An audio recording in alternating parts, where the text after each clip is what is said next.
sit down, write down what you like about this person. Yep.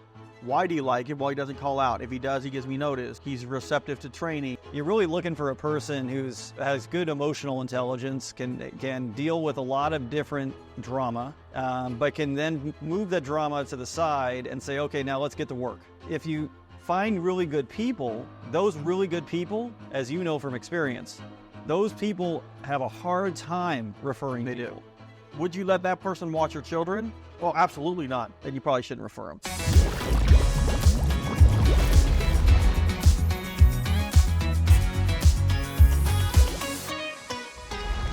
No business can thrive without a supportive team to help it expand.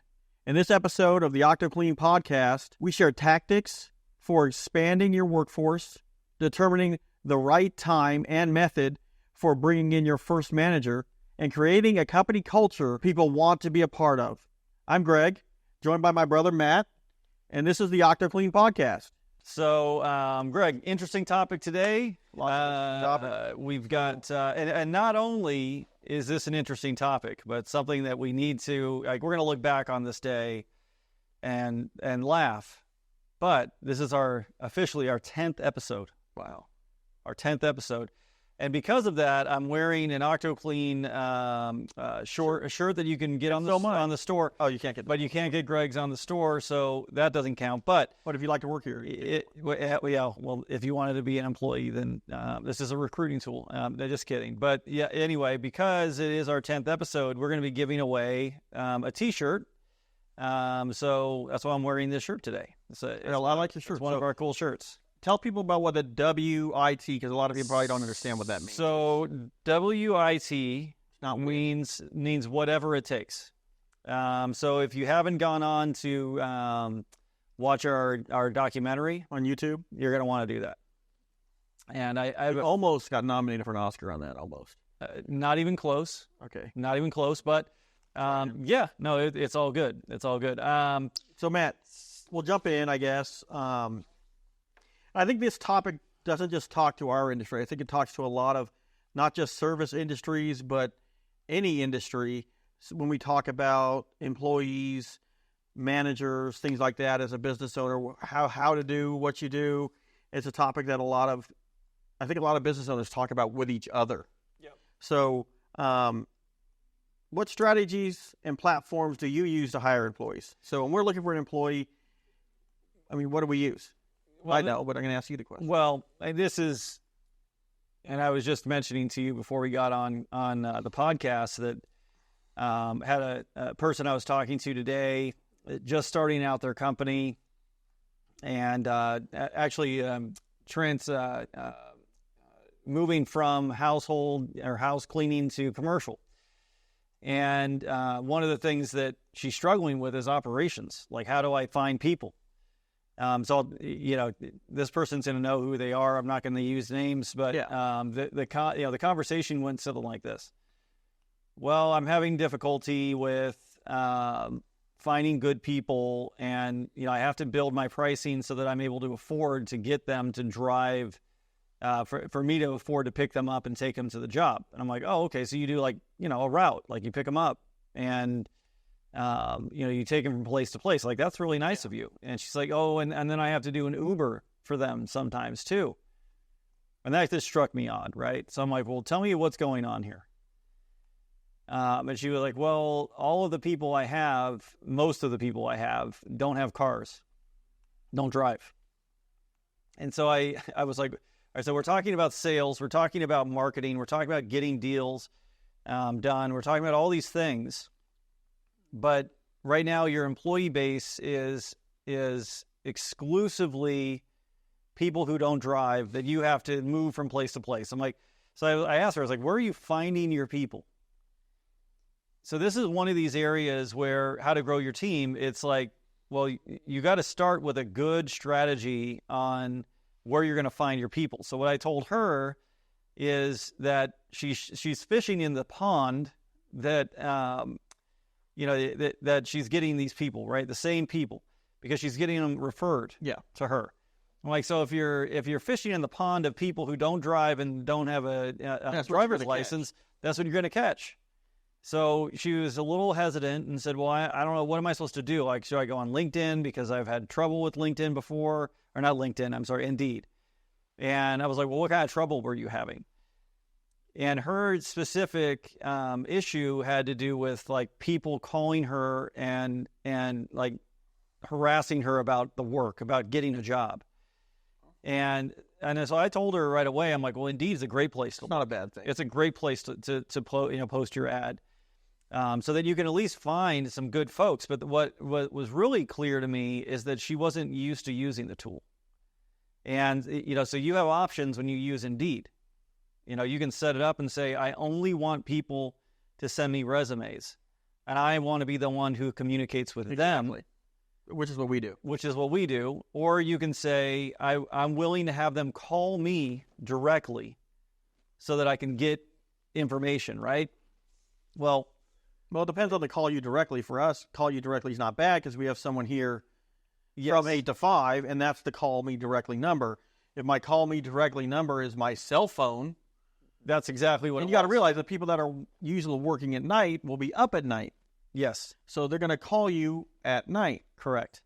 That's probably what she was experiencing. And that's what she was experiencing, and she was hesitant. So here's what I would say to answer the question. What strategy? So Indeed is a great place to start. And in most metropolitan or fairly metropolitan areas, you're going to have no trouble finding good quality people on Indeed. Of course, you're going to have to go through a lot of filters to find those people, which I believe we may talk about a little bit or not. I'll kind of chat about that for a minute, but you have to have some filters in place. Did they submit a resume? Number one, right? Another one would be using the chat feature and saying, I want to ask you some preliminary questions on chat. Do you have a clean driving record? Do you have a reliable transportation? Whatever your questions are, and then you can start filtering people out. And knowing what you can legally ask. So consult with your HR professional. But once you find your really good people, here's the real tricky part. The next thing that I would recommend is referrals, right? Not first.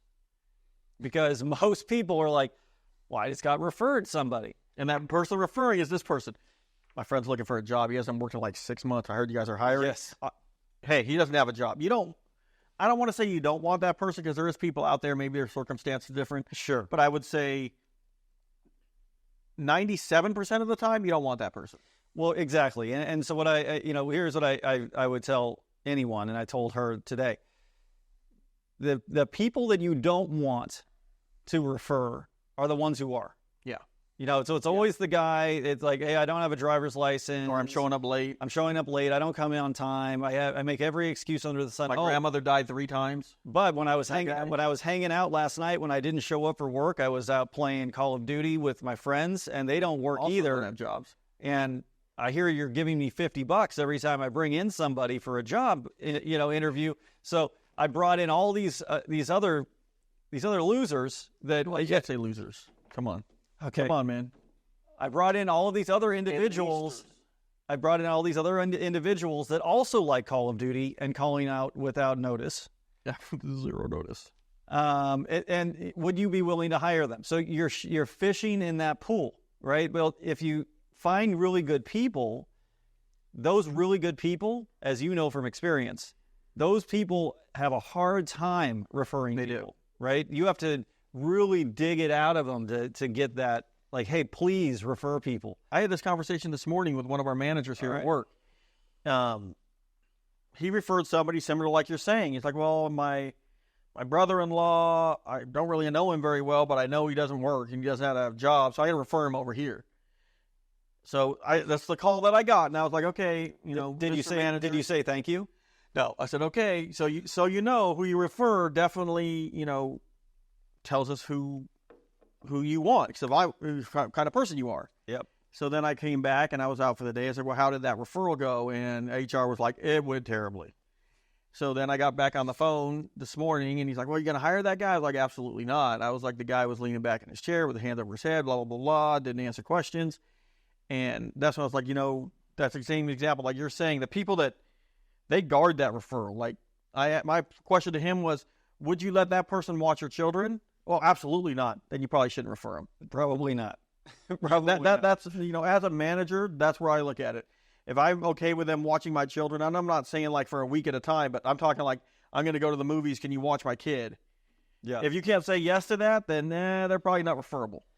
So, the strategy, just to kind of button it up, right, is you can use Indeed. Indeed is great for most big areas and medium-sized areas, but you've got to do your due diligence. You have to have a process in place. I know people are going to have questions about what is your process. We'll probably do that on a live, because that'll be a live, because it's we're getting into a lot of detail at that point. But once you find some good people, then it's like, okay, I know these people are good.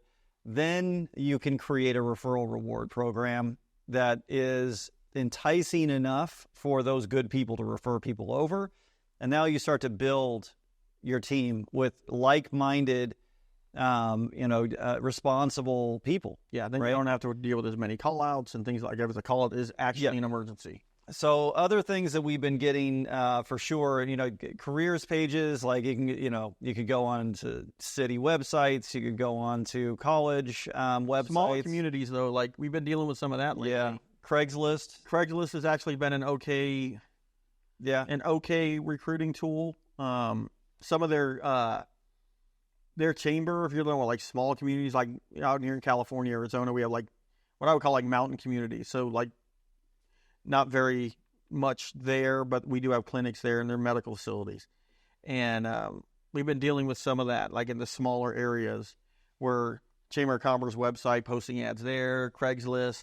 Not a lot for Indeed. I think people just don't look because maybe they feel like looking for that.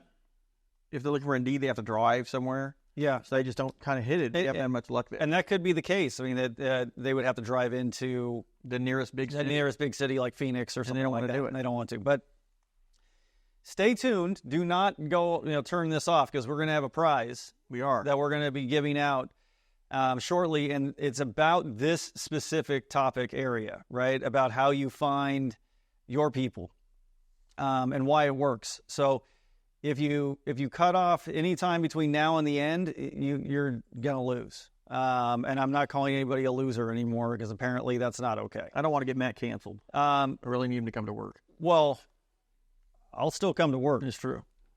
I don't, Can't cancel us. All right, Gen X all day. All right. What qualities are you looking for in a cleaner? What qualities are you looking for in a cleaner? Okay. Let's start with what you need to do if you're looking for qualities. If you have a good cleaner, like, I really like Pete. Pete's an amazing cleaner. Sit down, write down what you like about this person. Yep. Why do you like him? Well, he doesn't call out. If he does, he gives me notice. He's receptive to training. Whatever it might be, write all that down first, because that's going to give you also the other side of that coin, what you don't want, right? Yep. Knowing what Pete did before has a lot. I mean, I hate to say it, a lot of what you're looking at a resume and it's like, well, I worked in 2020, but I haven't worked till now. I'm looking for a job now. What have you done? Oh, I do like ins and out stuff. I was getting paid under the table, whatever it is. That's another thing you want to look for, is find that good cleaner and say, I like this person. And then you can at least say, look, the person I'm interviewing has 5 of my 7 criteria. Yep. I maybe want to take a flyer, but I have 0 of 7. You don't want to do that. No. And we all employers all fall victim to, the need. Yeah, desperation right? hiring. So the desperation hiring is tough, and you're like, well, I need someone right now, so I'm gonna just hire him, and I think I can make it work, right? So I agree with you. We even go to the extent, like for folks who are really great team members, is that we'll do full assessments, and then when we do hiring, we'll match that person's assessment to the person that we want it to be, the great employee, and say they have very similar values and very similar personality types, which means that they're likely to be a better overall fit. So when you get to a point where you're really serious about having a good team, you're gonna start figuring this stuff out, because hiring there's a certain amount of luck that goes into finding good people. Yeah. But that amount of luck should be about 15%. Yeah, it's luck if you're just not doing anything. It should not be that, oh, well, I just picking people out of a bucket. I don't know why Jerry's so good. Yeah. I mean, it's like, well, and you don't know, you're not willing to do the research. You need to know, to your point, what is great about those people. And I would caution. And I wouldn't do it by yourself. I would have somebody, if like you're a husband and wife, sit down with your husband and wife, because maybe their experience with that person is totally different. And Matt and I will do that a lot with our employees that we talk about. Like, well, I think he's like this. Like, you know what? I had a weird feeling because this is what happened to me. And ever since then, I just haven't been right. And then we'll both look at it and be like, okay, that's a different side I didn't realize. So don't do this by yourself. Be like, sit down with another manager. If you have a manager, if not, your wife. If you work together, whatever it is. And then I'm sure there's many, many, many people who are listening or watching this right now that are just thinking about hiring their first employee. I would caution you from writing down who you are. Exactly. And what your qualities are and what you want them to be, because that is not a winning battle. You're not going to find another you. And if you create a criteria that it's impossible to meet, you're going to always have a reason for not expanding your business. And you're always going to have a reason why nobody's right. So you've got to really set in stone, what are the qualities you're looking for? Honesty, integrity, being willing to be held accountable, is trainable, coachable, and have those ones like you, if they're automatically not that, it's a no. It's a no. It's like, just a no. Do you have reliable transportation? Yes, those are have-tos. Have to. You have a clean driving record. Can you pass a background check if needed? Yeah. That kind of stuff. I'm not saying that everybody in this industry can pass a thorough FBI background check. What I'm saying is that, it'll weed out the ones you definitely don't want working for you. And I'm not saying that people can't make mistakes, because we've had some people like that turn out very, very, very well. But you got to have your absolute, if you're on this list, it's a no. And also remember what Greg said earlier is that you have to be careful when you're asking these questions, right? Because in certain states, California being one of them, saying, are you able to pass a background check is something you can't technically ask in an interview. But you could ask. Some of our, some of our locations require you to have a background check. Do you think that would be a problem? Yeah. And, that's fine. Those are things, it's how you phrase things. Talk to an HR professional. Yeah. They'll be able to help you. You'll have your have-tos. You'll write them down. They'll say, you can't ask that, but you can ask this. Mm-hmm. So, and keep your interview questions like that, like Matt's saying, like standard. Yep. Don't switch it up every time, because then you'll be like, oh, I forgot to ask that one. And then you come back, and with us, it's our HR department that's going to say, Greg, you didn't realize that person doesn't have a car. You're like, oh. Oops. Well, and not only that, if you interview, let's say you interview 10 people the exact same way, and out of those 10 people, you hire 2, and let's say 3. And out of the 3 people, one of them never shows up to work. The other 2 come into work, but one of the 2 were just completely not the right fit, and the other one was the right fit. Now you do another 10, and you ask the exact same questions, and you get the same result. Well, maybe you need to ask some different questions in the next 10, and you're starting to do what we would call an A/B test. Yeah, exactly. Right? Like, okay, what am I missing in our questioning that I need to create another question or a series of questions to figure out how do I get that rate, 1 or 3 out of 10 to 7 out of 10 or 5 out of 10, or the 3 out of 10 to 2 out of 10 instead of 1 out of 10, which is not a good return. So interviewing should be something that you're always honing your interview process, so that you're getting better and you're disqualifying people. So I'm going to ask you this one, Greg, as you've got a lot of thoughts on this. But what should training a new employee look like? So I've been dealing with a lot of hiring new trainers, which is which can be a challenge, because a lot of times how you hire a new trainer is you find a manager, and you figure that guy here, he knows what he's doing. Let's put him in. But then you quickly realize they don't know how to train. So, in my explanation to everyone that I've been working with is when you're a trainer, your job is to treat whatever you're training and your trainee or your training class as if this is their first day on earth and they know nothing about the world in general. So be very, very meticulous, and it's the same every single time. There's a saying that we use, the best people do the small things perfectly. Yep. And that's what training is for us. It's, here's a backpack vacuum, go have fun. And then you come back, and you're like, well, I vacuumed. Well, you didn't, start with the cord. You didn't, everything. So when I'm looking at that is, if you can train in that method where this is your first time stepping on earth, and I'm not going to assume you know anything, but if you do, it's great. But if you don't, I'm still going to teach you. Yep. And then you'll know, like, hey, simple stuff from, how do you fill up a bottle that has to have a label? Be very, very, I don't want to say slow, but very, very deliberate in your training, or what we call corporate training set, where if you had someone come to your house and they were selling you something, how to install a water softener, how they would teach you, knowing that you know nothing about installing a water softener. Yep. That's exactly how we do in janitorial. Get rid of that thought in your head that everybody knows how to clean. Yeah. Erase that and start from the very, very beginning, as they don't know how to clean, and this is exactly how I'm going to do it. And just be very, create an environment where it's okay for the trainer to make a mistake and the trainee to be like, yeah, I don't get it. It was funny yesterday. I was meeting with a franchise prospect out in Phoenix, and he has had a franchise with another company in a couple different states, one in Phoenix as well. And we talked a lot about training, because he was interested in how we did what we, how we do what we do. Mm-hmm.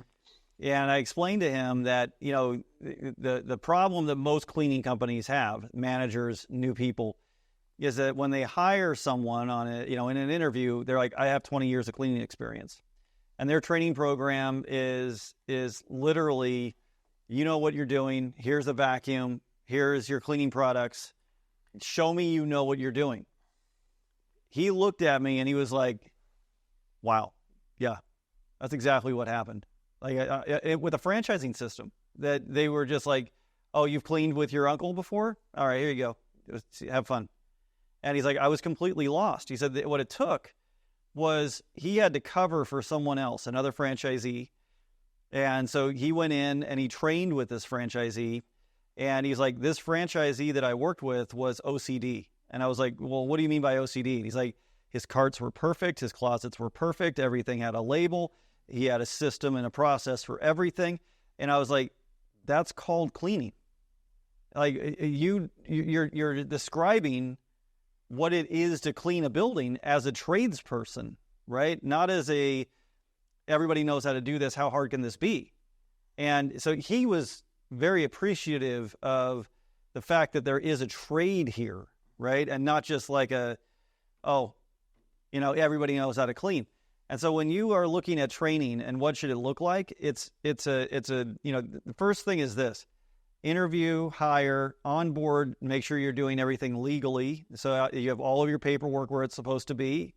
And then you're doing your initial training with your employee.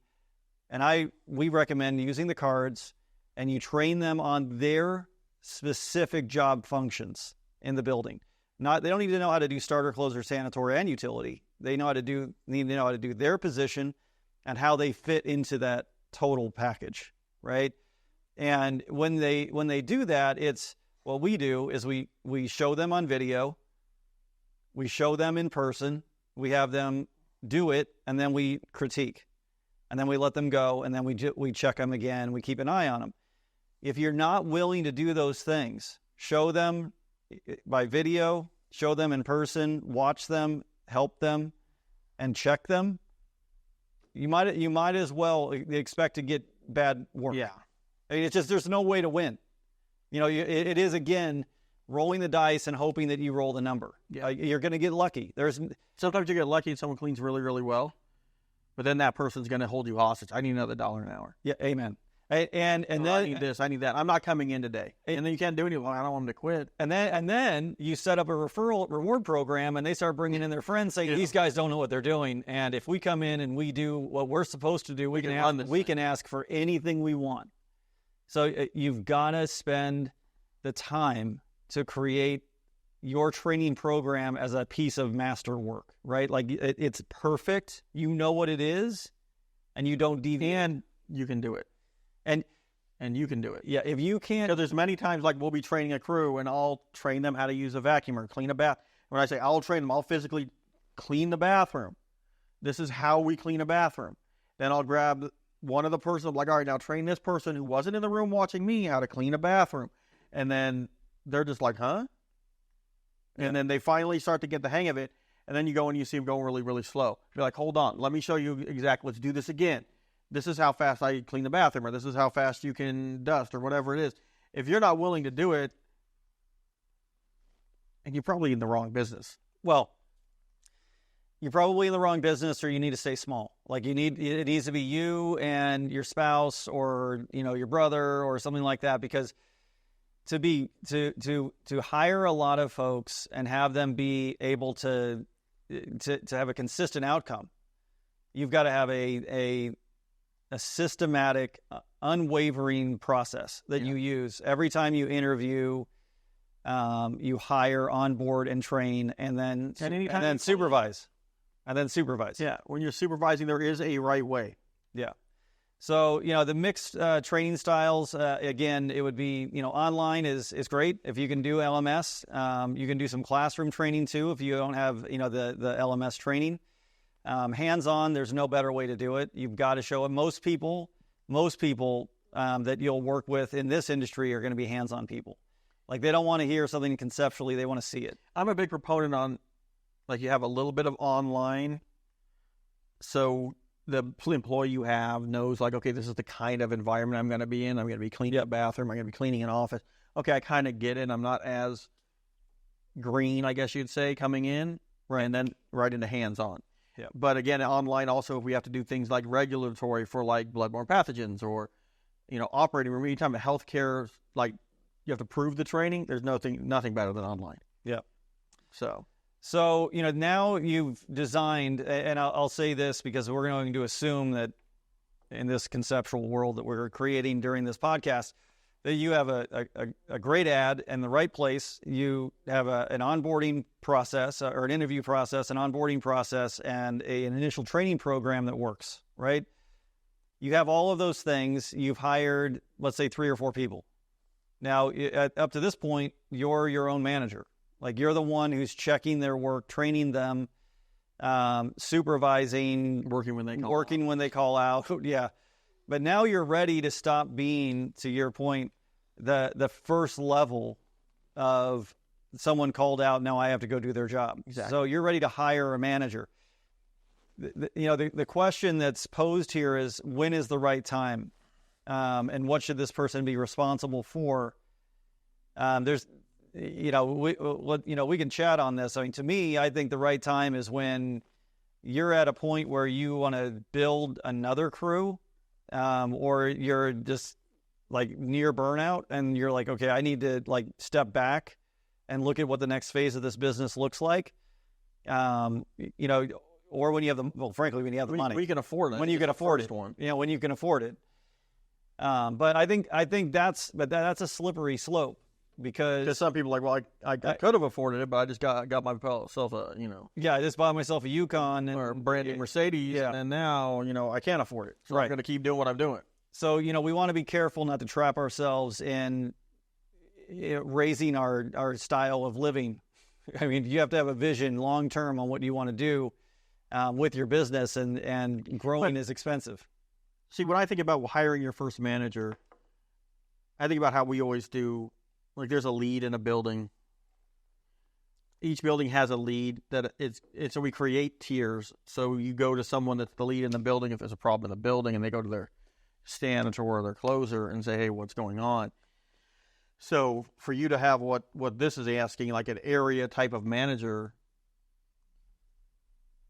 it's a hard question to answer, to give someone a definite, specific, hey, it's X amount of dollars, or it's a hard question. X amount of employees potentially, but I really look at it as when you're ready to get back to enjoying your life, and you're your job changes because now you're telling your supervisor where to go, what to do, what the expectations are. And there's a lot of heavy lifting that goes into that training and setting expectations. So it's not easy. You know, let's not, I don't want there to be any thought for a minute that, well, I hired an area supervisor, so now I can head out to Vegas for the weekend, you know, for a week, for two, whatever. Like, you're going to have to work with them and make sure that they're meeting your standard. And then when you're done with that, what's going to happen is, to me, it gives you space to be able to see, I can grow this thing bigger. I can do more. Or like in like in our scenario, if it was you out there, let's say you were very, very good at sales, but the hurdle you're having is, I'm always out every single day, all night. Yeah. I'm putting fires out in the daytime, then I have to go work with the crews at night. It's probably a training issue, but totally different story. But if that's like stopping you from doing what you're very, very good at in the business, maybe then that's time. Yeah, for sure. You know, it's a hard question. There's no really right answer. When it comes to what you're looking for in a manager, you and I talk about this a lot. Yeah. To me, it's someone who knows how to approach people respectfully, how they want to be approached. Yes. So in their style, approaching them in more of a coaching, mentoring side. Well, they need to be. Sometimes you need to be. But also has the ability to separate. They need to be able to separate their emotions from their duty. You know, and their duty is to make sure that the quality of the work is being performed, and not get too caught up in, but I feel sorry for this person. You have to be empathetic with what these people are going through and give them help, give them tools, resources, and training, but you don't want to let them get away with excuses and all those kind of things. So you're really looking for a person who's, you know, has good emotional intelligence, can deal with a lot of different drama, but can then move that drama to the side and say, okay, now let's get to work. Yeah. And so, you know, what I would say is, you're not looking for a resume that somebody's been cleaning buildings for 25 years and say, oh, I've run 15, 20 people. You know, I know how to do this. Well, maybe if they're handling operations, but even then it's the leadership, yes. Yeah, leadership. The leadership would be, but that would be a harder hire. But I think what they're looking for is like somebody that's, like you're saying, what's your experience with working with people, you know? And if you've hired 4 or 5, 6 people already, you probably have your manager. You know, so you should be looking at, from the very beginning, who am I grooming to be my replacement? And if you're not doing that right now with your handful of employees, like, you're going to know. Like, you look at the 4 or 5 employees and you're like, there's nobody here. If I said that, like, there's nobody here, you probably did a pretty crappy job hiring people, you know, because you should always hire above the job if you can. Like, you shouldn't be hiring just at leasters, you know. Yeah.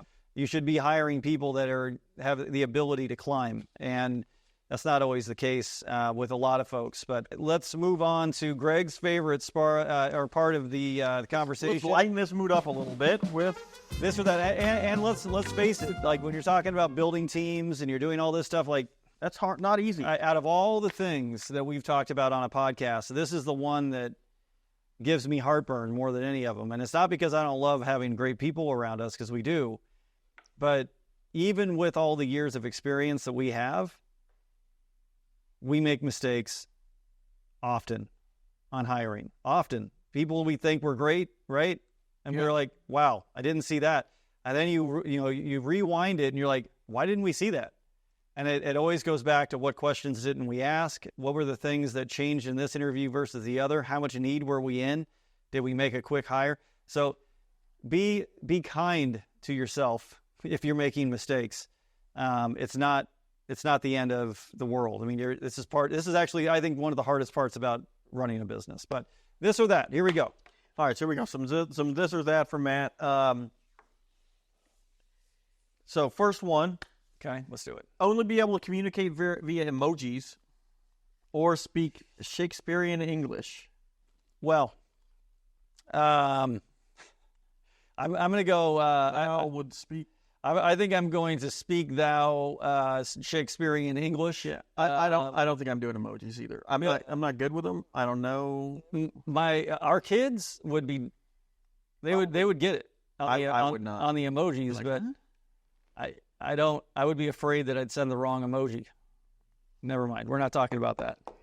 No, we're not talking about that. We're gonna move on from the emojis. The emojis, and have a pet dinosaur or a pet dragon, but they're both the size of a cat. Dude, I want both. I want the dragon and the dinosaur. Well, I kind of have a pet dinosaur now. He is vicious, and he's a healer. So he's like Bluey. So Bluey's like really cool on TV. No, but Bluey is not really cool in real life. He will eat you. He's a velociraptor. Like that, my dog is a total velociraptor. I'm going to go with a pet dragon or a pet dinosaur because I already have one, and I don't want to have like a fire breathing, cat in my house. Like that would not be cool. And when they're babies, no, because the full grown ones do spit fire. Well, it's gonna burn up your curtains and no. My wife would not be happy. Not doing that. Not doing that.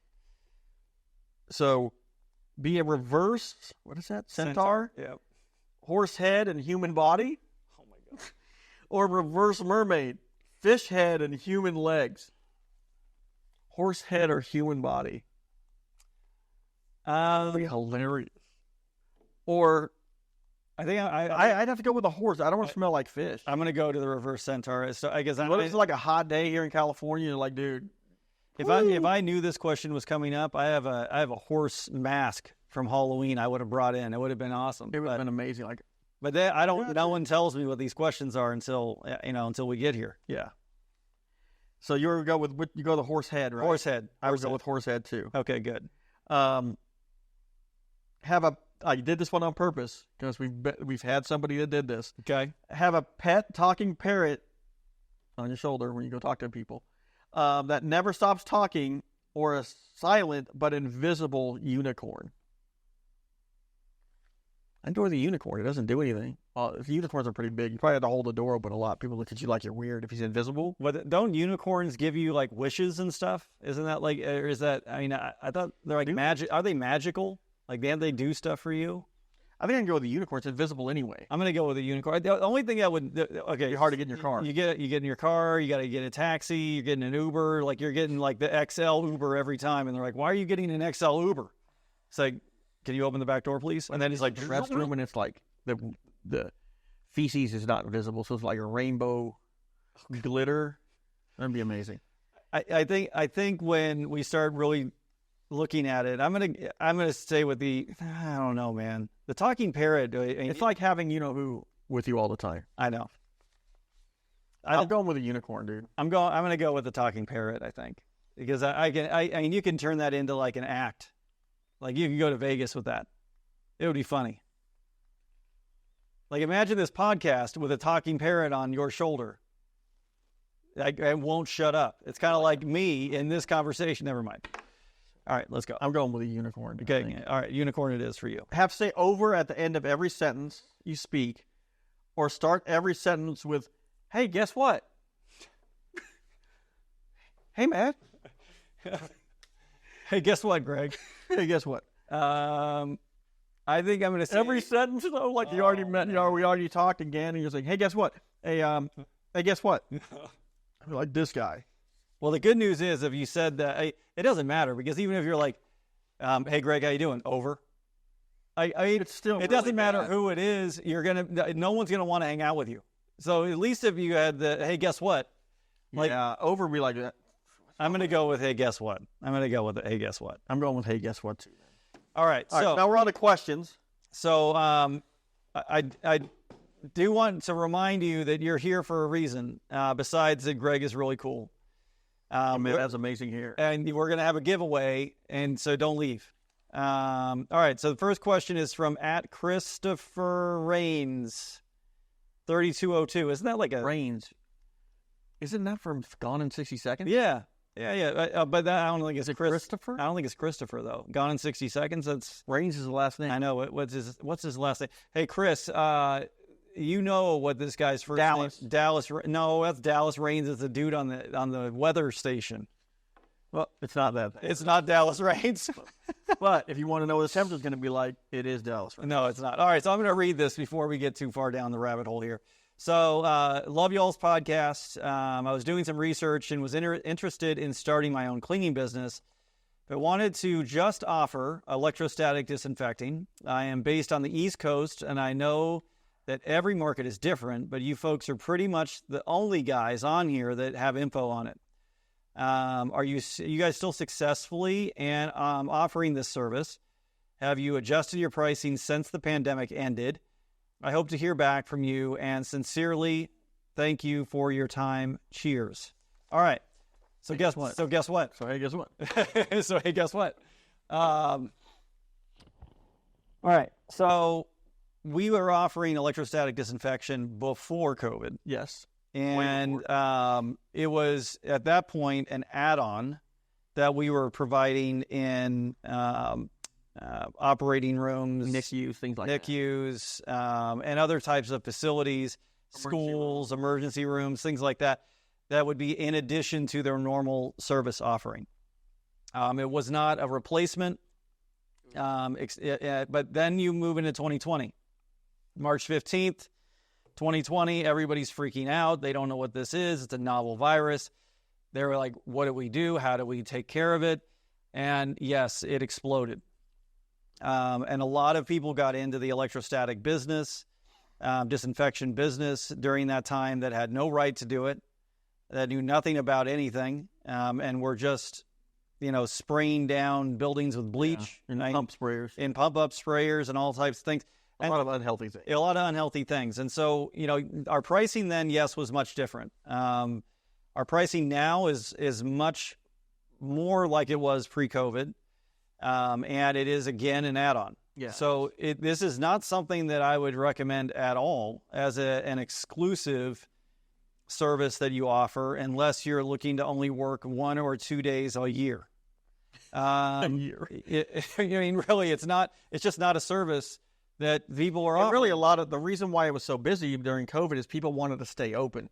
Yeah. And they were viewing this as their only method to keep their doors open to make money. So for them, spending the money to have it done was worth it to keep the money coming in to keep the doors open. We have some videos that I would recommend, anyone who's interested in this to watch, where we talked about disinfection theater, about kill claims, about electrostatic and how it works, because you really need to know what you're talking about if you're going to get into this kind of business, and you need contract cleaning, Yes. to prop it up. Like, it's not something that, at least that I've seen anyone doing it as a separate thing. Yeah, and it's going to cause a lot of grief if you tried to do it that way, because then you're going to have to come back in and clean up the residue that you left on whatever surface, because the cleaners are going to say, I don't want to clean that up. I didn't make this mess.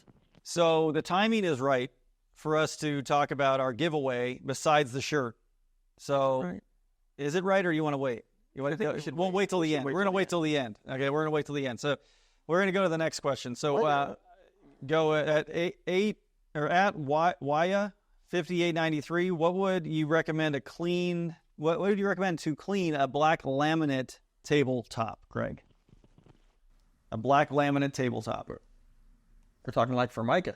Formica, Yeah. yes. I would just go with a glass and surface cleaner. That's what we use here. Yep. If you're worried if it's not actual laminate, it's a natural stone that you don't know what it is, just go with a neutral cleaner. If you're still worried, ask the customer what kind of countertop it is and ask them if they have a spec sheet for it. Yeah. For what it sounds like, you're probably... Now, I can go down a rabbit hole, and a lot of laminate, if it gets hot, it'll leave like rings on it, things like that. If you have something like high acid on it, it'll pull the polymers out of it, then it'll get pale. Yep. There's things we can do there. So ask more questions. Ask more questions at Well, I can give you a better answer. Our last question, at Olivia K 7007 asks, would love an episode video on costs, specifically around labor costs. We currently spend more than 50% of our revenue on W-2 employees and contract labor. which I know is too high, what would be a good ratio to aim for? Well, first thing I would say is that if your overall expense is only 50% in labor costs, that's not bad. No, it's not. I would, we're in a labor business. Our biggest expense is going to be, that's what we sell. Labor. And benefits and any types of labor overhead. So work comp, taxes, etc. So, this is one of those things that people, again, I talk to a lot of folks on the consulting side that will say, well, what should I be aiming for in profit? If you're going for 25 to 40%, which is a big range, it right? is. But if you're looking at a number like that, then you're going to be okay. So 30 average, 35 average. And there's going to be folks who are on this that are going to send messages in on this podcast. They're going to say, I'm making 50%. What's the point of doing it if you're not making 50%? I'd love to see your P&L, right? Because if I look at your P&L, I guarantee you that you're probably doing $5,000 a month worth of business. You're doing it yourself, and you're pulling in 65% because you have no labor costs. Or you're doing home cleaning, and you're getting those type of returns. It's not the same thing. And if any big company that's out there is doing 50%, they're just not doing it. Like, it's just not happening. These large companies are not doing 50% profit across everything. It's just impossible. So, if it was, it would be so out of range. There's just no way that they could ever get a contract, And so, we work in a labor market that high efficiency cleaning is required for us to make a profit. Good supervisory standards and planning is what it takes to make a profit. You can't go in and just be like, if I don't make 50% profit, then I'm not working. Yeah. It's just not it's just not a reasonable thing. It's not a realistic thing. And we don't know what market Olivia. And we don't know where you are, Olivia, but I would love to have more of a conversation with you about this because 50% of $5,000 is way different than 50% of $5 million. It is. So you gotta really think of it that way, right? If you're billing $5 million a year in business and you expect to make 50%, you better find a tax guy because you're going to get taxed like crazy. Well, and if that were the case, I just say you and me, we would be on an around the world trip for the rest of our lives. Yes, okay. It just doesn't happen. There's a lot of expenses and profit margins are never 50%, especially as you get bigger. You may make profit as 50% on one of our a unicorn account. Yeah. But across the board, I don't think that's feasible. It's just, and you have expenses. You have people. And they're doing it the right way. They're using W-2 employees. They're not using off the book labor. Well, they're using some contract labor. Which is another conversation for another time. There's a lot of people who have questions about what our thoughts are on 1099 employees and how all that works. We are not going to have that conversation today. But so what we have is a giveaway. So here's what we're going to ask for. And so let's see, Christopher Raines. For Christopher, could be you. This could be you, Christopher. We are going to give away an electrostatic sprayer, brand new, still in the box, never been opened. But here's what we need to do. We need to have 75 comments. 75 comments. And I remind you that I said at the beginning, pay attention, because what I'd like for you to comment is, where have you found the most luck finding people? Where's the, social media, Indeed, through referrals, like what is it? So that's what the comment's going to be. But once we get to 75, we're going to randomly choose somebody out of those 75. Yep. And we're going to mail this puppy to you as long as you're within the continental United States. If you're in another country, I'm sorry, but we're going to have to disqualify you because I don't think I'm sending this to Abu Dhabi, Zimbabwe, because we actually have a listener in Zimbabwe. Yeah, really great tool. Okay, so that's all we got for you today. We want to thank everybody for watching or listening. to this episode of the OctoClean Podcast. And if you're watching on YouTube, please like and subscribe. Leave a comment with the topics that you want to discuss next time. If you're listening, don't forget to rate and review the podcast. We'll see you in the next episode. And thank you very much. We'll see you later.